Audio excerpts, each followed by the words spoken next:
So Paul, beyond world languages and what you've done there, and some of the great examples that you've given, what are ways that you think that other subject areas at schools, other teachers could benefit from using a similar enhanced communication activity? That's a great question. And given the role I'm in now, supporting teachers in all content areas, I've had to think about it a lot more in the last 2 months.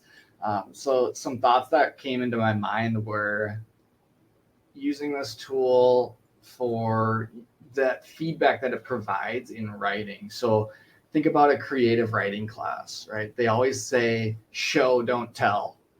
When it comes to the details that they're providing in in their stories. So what if somebody has written a description to check if that's landing or coming across in a way that is clear or logical? Put that description into an AI image generator and see what pops out. It's not the only way you should be getting your feedback, but it's such a great accessible way to get some of that feedback right away to help inform your process. In line with that, I was thinking about my experience years ago with reading comprehension from a book. I'm supposed to read chapters 1 and 2, and then the next day there's like a 5 to 10 point quiz on the details within there. I just think about a way that any level that is doing check-in about comprehension could, instead of asking a multiple choice question, say, provide all of the details you remember about the character or the scene, and then create an image and submit that as your product, right? Or perhaps that's just one of the two options or several options to show that comprehension. And then there are other ways that images are very relevant in our society. Like with marketing, we see it everywhere we go. It's built into the devices we carry with us. So I just imagine a project in a business or marketing class where they're coming up with a product. What better way to show that product than in an image, right? If it's something novel, that image might not exist. Use this AI image generation tool to make that product exist. And if you can't quite get it, try to iterate, try to tweak it to get it to a place where you're happy about it.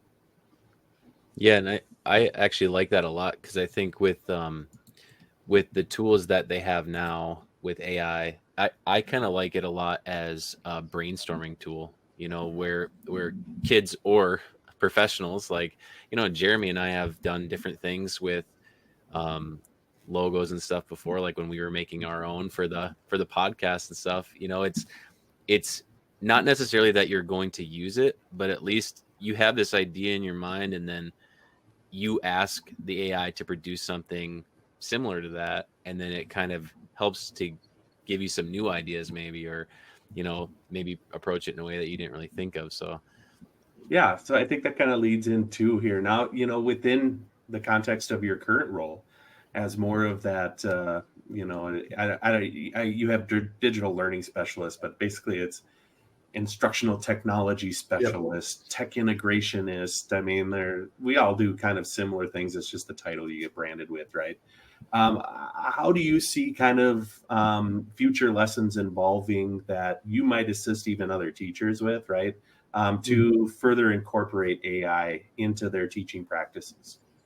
Yeah, there are a couple of routes to go. I think for me, what was most beneficial was working with my tech team when I was just in the classroom.